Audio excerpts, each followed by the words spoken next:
না ভক্তপদ ধুলি আর ভক্তপদ জল? বা কথা বলেন, ভক্তপদ ধুলি আর ভক্তপদ জল। আর ভক্ত ভুক্ত উচ্ছিষ্ট, ভক্তরা খেয়ে প্রসাদ পেয়ে চলে যাবে, পাতাটা পড়ে থাকবে, এই উচ্ছিষ্ট এই গিরে থাকবে, ভক্তের পদধূলি থাকবে, ভক্তের চরণামৃত থাকবে। আপনি এই যে তিনটি সম্পদ, নর্তন ঠাকুরের অপূর্ব সিদ্ধান্ত, এই যে তিনটি সম্পদ আজকে আমার এই বাবা তার অঙ্গনে লাভ করলো, তার অঙ্গনে সঞ্চয় করলো। আর এই হাত দিয়ে যত সম্পদ, যত অর্থ তুমি সঞ্চয় করো না কেন, শেষের দিন তোমার যদি ছুটির ঘন্টা বাজবে, হাত দিয়ে কোড়ানো অর্থ সব ফেলে দিয়ে এই সম্পদ সঙ্গে নিয়ে ভগবান ধামে যাওয়ার মতো এইটাই আমাদের জীবনে। মায়ার বন্ধন মুক্ত করবেন এই সম্পদ, মায়ার শৃঙ্খল খুলে দেবে এই সম্পদ, ভগবতমুখী করে দেবেন এই সম্পদ। আর যার না আপনারা সাধু সঙ্গ করছেন, সাধু মুখে হরিকথা শুনেছেন, মাধিস নরধম জীব পাপিষ্ট পাপাচারী, আমি আমার মুখে ভগবানের অপ্রাকৃত প্রেমময় পবিত্র কথা মানায় না। আমার মতো নরধমকে আপনারা কৃপা করে চরণে রেখেছেন। এই অমৃতময় কথা আস্বাদনের কোনো যোগ্যতা আমার নেই, তবে আমার একটি ভরসা, আমার দীক্ষাগুরু পদ্ম নিত্যলীলায় প্রবিষ্ট পরম দয়াল শ্রীল শ্রী শ্রী ভরতোত্তম দাস গোস্বামী মহারাজ মাদেশ নিকৃষ্ট নরধমে শিক্ষাগুরু পদ্ম শ্রীরাম বৃন্দাবন কেশিঘাটস্থ নিত্যলীলায় প্রবিষ্ট পরম দয়াল বৈষ্ণব সেবার মূর্তিমন্ত এক বিগ্রহ শ্রীল শ্রী শ্রী 108 মহন্ত মুরারি মোহন দাস বাবাজি। ও ভাই, সাধুদের যখন নামটা স্মরণ করা হবে, সকলেই ধন্যবাদ করবেন, সকলেই মাথাটা নিচু করবেন। কারণ সাধুকে দর্শন করে, সাধুর নাম শ্রবণ করে যদি মাথাটা নিচু করা হয়, যদি হৃদয়ে ভালোবাসা হয়, আর কিছু করা লাগবে না। মহতের কৃপা লাভ করতে এইটুকু মাত্র আমাদের পরিশ্রম, শুধু মাথাটা নিচু করতে হবে। তাহলে মনে করবেন আমরা প্রত্যেকেই আষ্টে পৃষ্ঠে মোহমায়ের বন্ধনে আবদ্ধ। সাধুর নাম শ্রবণ করে যদি হৃদয় উল্লাস হয়, মাথাটা নিচু হয়, তাহলে মনে করবেন অবলীলাক্রমে সংসার মোহবন্ধন মুক্ত হয়ে গৌর গোবিন্দের শ্রীপাদ পদ্ম লাভ করব। ধন্য আপনারা, ধন্য হলে অঙ্গন, আমার মতো পাপিষ্ট ধন্য হলো আপনাদের জন্য। দর্শনে পবিত্র করো এই তোমার গুণ। আমার অসীম বাবার একটি কথা আপনারা শুনেছেন, যে আপনারা যারা এখানে আসছেন, একজনের সঙ্গ পেয়ে আর একজনও সেই ভগবতমুখী হোক। অসীম বাবা যতদিন অনুষ্ঠান করেছেন আমার সাথে এই কথা বলেছেন যে বাবা, আমার জীবনে একটি স্বার্থ, প্রত্যেকে এই অঙ্গনে সে হরি কথা শুনে কৃষ্ণমুখী হোক। আচ্ছা, এরকম দাতা আর কেউ আছে? কেউ আছে বলুন? কেউ আছে যে আমাদের হরি কথা শোনানোর জন্য তার জীবনের একটি সাধনা? সকলেই কৃষ্ণমুখী হোক, সকলেই আমার গৌরমুখী হোক। অল্প একটু আমরা গৌর কথা বলবো, কারণ মহাজন বলেছেন আমাদের সম্পদ কোনটা, আমাদের ধন কোনটা, আমাদের কি নিয়ে এই পৃথিবী থেকে যেতে হবে। গৌরাঙ্গের দুটি পদ, যার ধন সম্পদ। নরোত্তম ঠাকুর বলেছেন শুধুমাত্র যার হৃদয়ে ওই শ্রী গৌরাঙ্গের চরণ দুখানি হৃদয়ে ধ্যান করে রাখতে পেরেছি, সেটাই সম্পদ। এই সম্পদের উপরে আর আমাদের কোনো সম্পদ নাই। মহাজন বললেন, তুমি রাস্তা দিয়ে যাচ্ছ, যাও, একখানা করে পদ দিচ্ছ আর একটা করে সোনার মোহর পাচ্ছ। কি পাচ্ছ মা? জোরে বলুন। একখানা চরণ দিচ্ছেন, একটা করে সোনার মোহর পাচ্ছেন। মহাজন বললেন, এখন তো একটা সোনার মোহরের দাম অনেক, ওটা কুড়াও, ওটা হাত দিয়ে কুড়াই তোমার বুকসাটা ভরো, নাইলে ব্যাগে ভরো। আর ওই সাথে সাথে হাত দিয়ে কুড়াই প্রতি পায়ে পায়ে একটা করে মোহর পাচ্ছে, ওটা কুড়াই নাও, ওটা তোমার সংসারে লাগবে। হাত দিয়ে কুড়াই সোনার মোহরটা তুমি ব্যাগে ভরে রাখো, আর ওই সঙ্গে সঙ্গে জিহ্বা দিয়ে হরিনাম কুড়াই হৃদয় ভরে রাখো। কোনটা কোথায় রাখতে হবে? হাত দিয়ে কুড়াইয়ে সোনার মোহর ব্যাগে ভরে রাখো, জিহ্বাটা বাদ দিও না। ওই সঙ্গে সঙ্গে জিহ্বা দিয়ে পরমার্থ হরিনাম কুড়াই হৃদয় ভরে, এটা হৃদয় ভরে রাখার, ওটা ব্যাগে ভরে রাখো। যেদিন তোমার ছুটির ঘন্টা বাজবে, হাত দিয়ে কোড়ানো অর্থ ফেলে দিয়ে হৃদয় ভরা পরমার্থ গৌর গোবিন্দের নাম সঙ্গে করে ওইটা নিয়ে যাবো আর এইটা ফেলে যাব। কিন্তু এইটা কুড়াতে গিয়ে যদি ওইটা না কুড়ানো হয়, তাহলে খালি হাতেই চলে যেতে হবে। আমার মতো পাপিষ্ঠ জীবকে খালি হাতে যেতে হবে। এসেছি যেমন সুন্দর পৃথিবীতে মানব দেহ লাভ করে, আমার মহাপ্রভু সেই সম্পদ দিয়েছেন, এটা জিহ্বা দিয়ে কোড়ানোর জন্য। আচ্ছা বাবা, তুমি কেন কোড়াবা না? এই যে দেহটা, এই দেহটা একটা গাড়ি বলতে পারি, যানবাহন বলতে পারি, পারে না বাবা? এটা যানবাহন, আমি জীবাত্মা এই যানবাহনে বসে আছি না?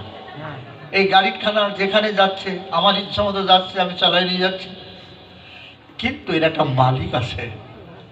এটা কি আমরা কখনো চিন্তা করেছি যে আমার গাড়ির একজন মালিক আছে? যেমন আমি একটু প্রাইভেটে যাই, তাহলে প্রাইভেটে একটা মালিক আছে, আমি তার কাছে লিস্ট নিয়ে আসি, কন্ট্যাক্ট নিয়ে আসি যে তোমার গাড়িটা আজকের দিনের জন্য, তোমার গাড়িটা দুদিনের জন্য লিস্ট নিলাম, তোমার গাড়িটা 1 মাসের জন্য লিস্ট নিয়ে আমি তীর্থ করতে গেলাম।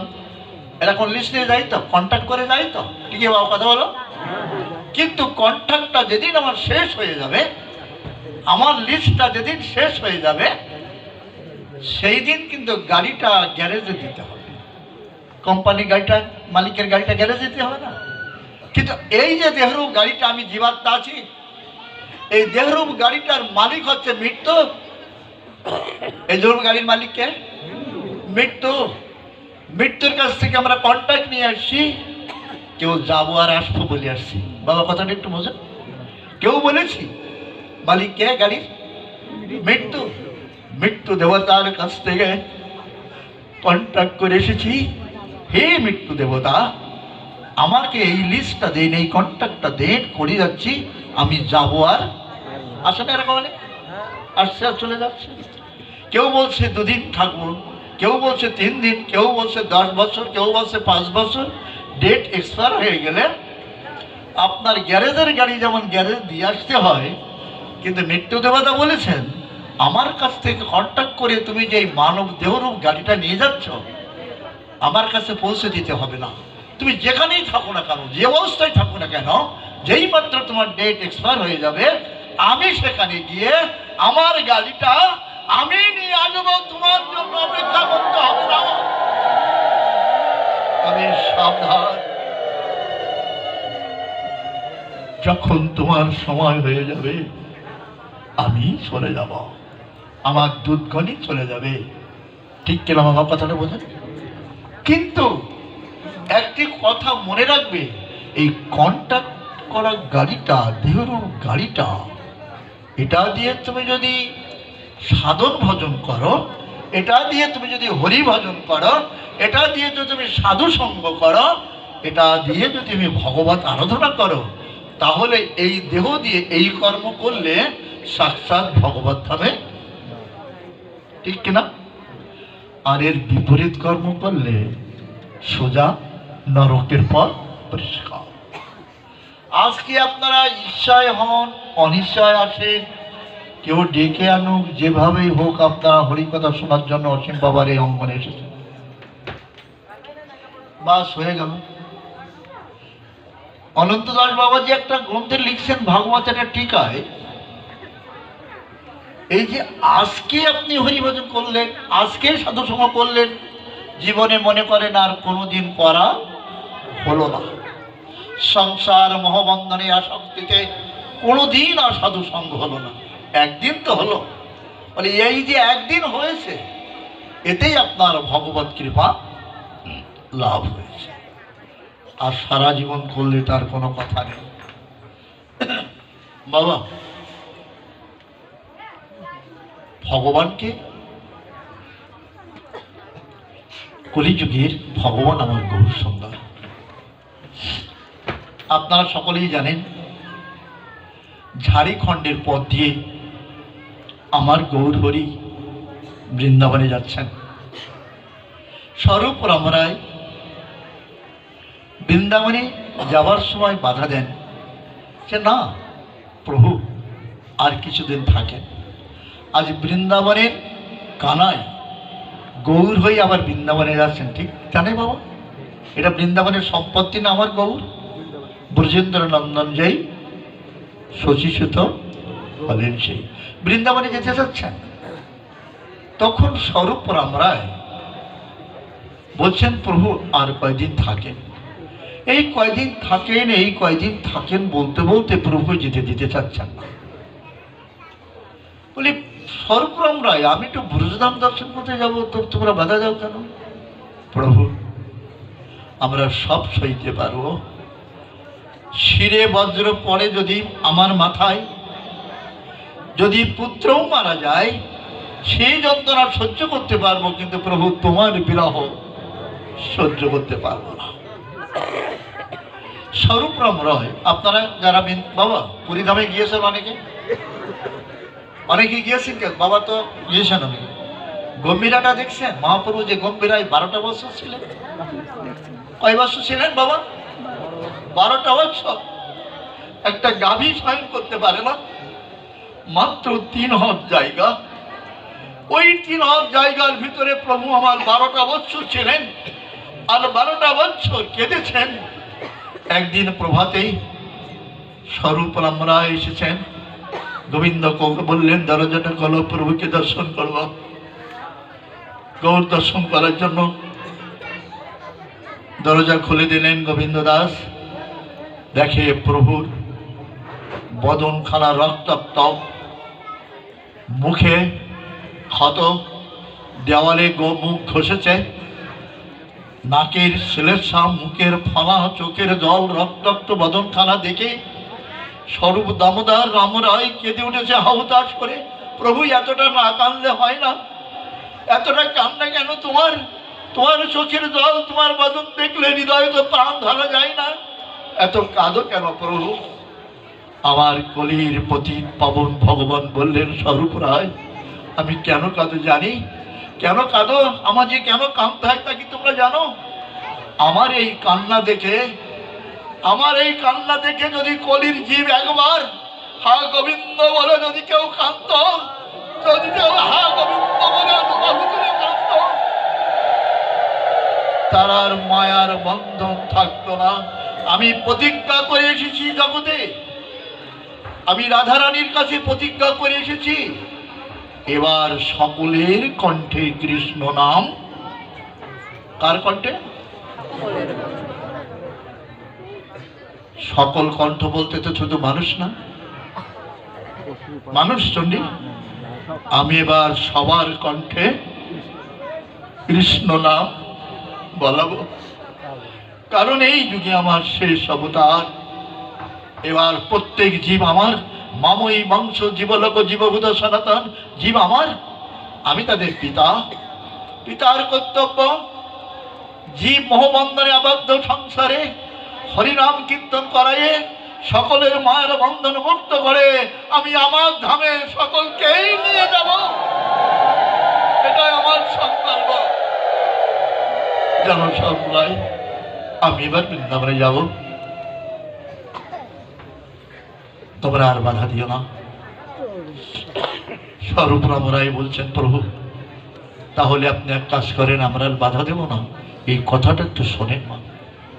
আমরা যে গৌর কথা শুনবো, গৌরাঙ্গের দুটি কথা যার কানে পৌঁছাইল, গৌরাঙ্গের মধুর কথা যার কর্ণে প্রবেশিল, হৃদয় নির্মল হইল, তার হৃদয়টা পবিত্র হয়ে যায়। সেই গৌরের কথা আমাকে আর তোমরা বাধা দিও না স্বরূপ রামরায়।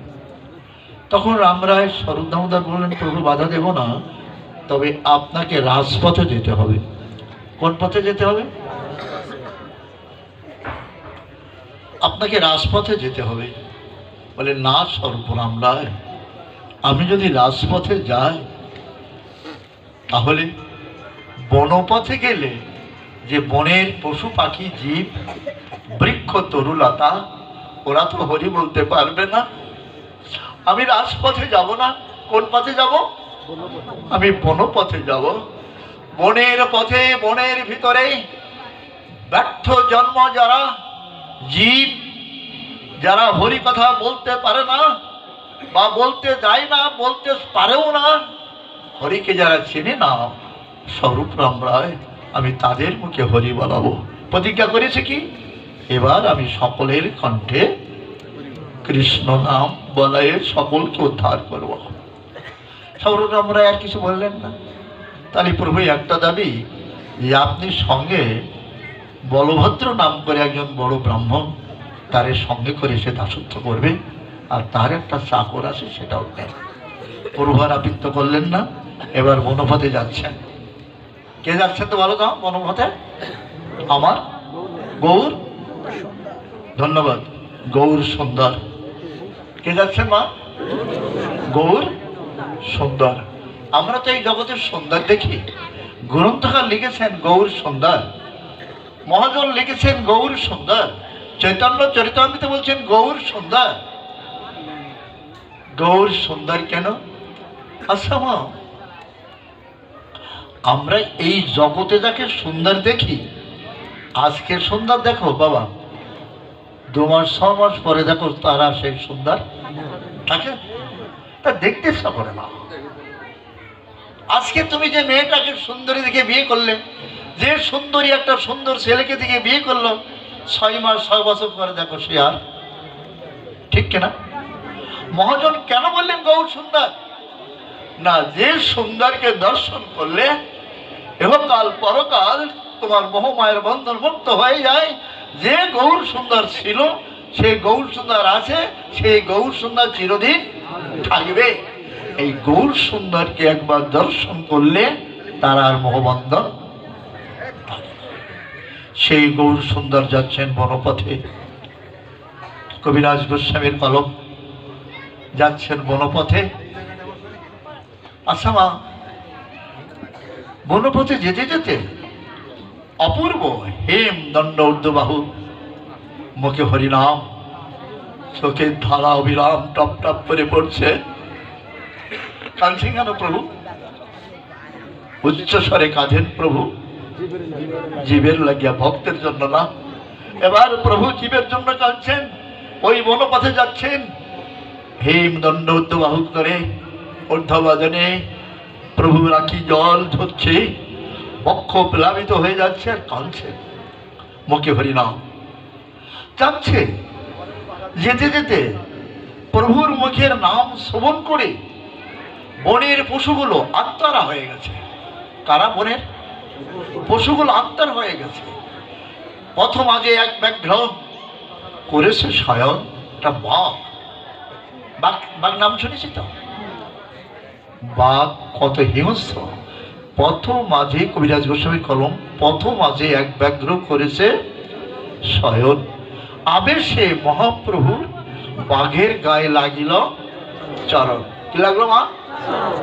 সে কি বনের বাঘ হিংস্র, যে চরণ মুনিগণ ধ্যান করে পায় না, যে চরণ যোগীদের যোগে আছে না, যে চরণ তপাদের তপে পায় না, আর সেই চরণ মনের হিংস্র পশু সেই গৌরচরণ পেয়ে গেল।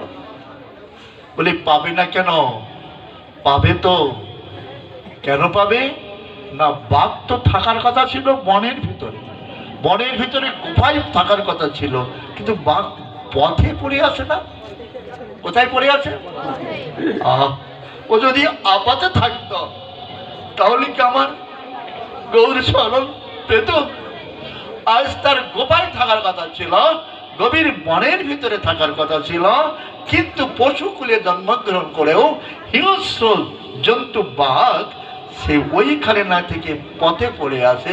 পথে ছিল বিধায় তো গৌরচরণ পেল।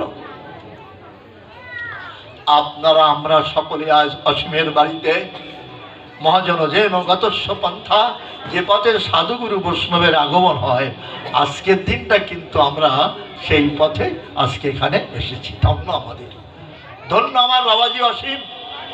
আজকে তার শ্রম, তার পরিশ্রম, তার অর্থ দিয়ে তার বাজার একটা বাজার বসাইছে তার বাড়িতে। কি বাজার বাবা? কিসের বাজার এটা? ধন্যবাদ। যে বাজারে ওই যে পাশে যে বাজার, কত কি রং বেরঙের দোকান পাওয়া যায়, কিন্তু যে বাজারে সাধু ধুরি পাওয়া যায়, যে বাজারে হরিনাম পাওয়া যায়, যে বাজারে দুবাহু তুলে গৌর গোবিন্দের নাম পাওয়া যায়, সেই বাজার আসবে বাড়িতে আসবে। প্রভু চিন্তা করলেন,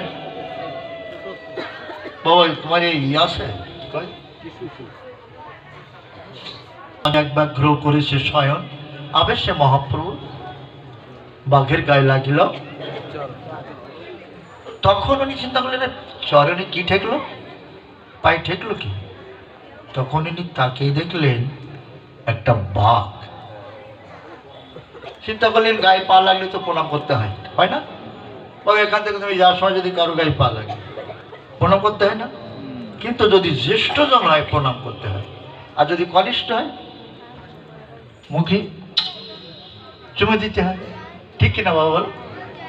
এখন প্রভু যখন দেখলেন বাঘের গায়ে পা লাগিয়েছে, তখন উনি বিচার করলেন ওকে যদি আমি প্রণাম করি তাহলে ওর অকল্যাণ হবে, আবার যদি চুমু দিই তাতে ওর অকল্যাণ হবে, সেটাও মানায় না। না, প্রণামও করবো না, চুমু দেব না, যা দিলে ওর জন্ম সার্থক হয় আমি তাই দিব। প্রভু কহে উঠো ব্যাঘ্র, কৃষ্ণ কৃষ্ণ বলো, যার আজ্ঞা যম লঙ্ঘন করতে পারে না। আর সেই প্রভু আমার বাঘকে বলছে উঠো কৃষ্ণ কৃষ্ণ বলো। প্রভু কহে উঠো ব্যাঘ্র, কৃষ্ণ কৃষ্ণ বলো। আর অমনি কৃষ্ণ কৃষ্ণ বলিতে বলিতে ব্যাঘ্র নাচিতে লাগিল। কৃষ্ণ নাম করছে আর নৃত্য করছে।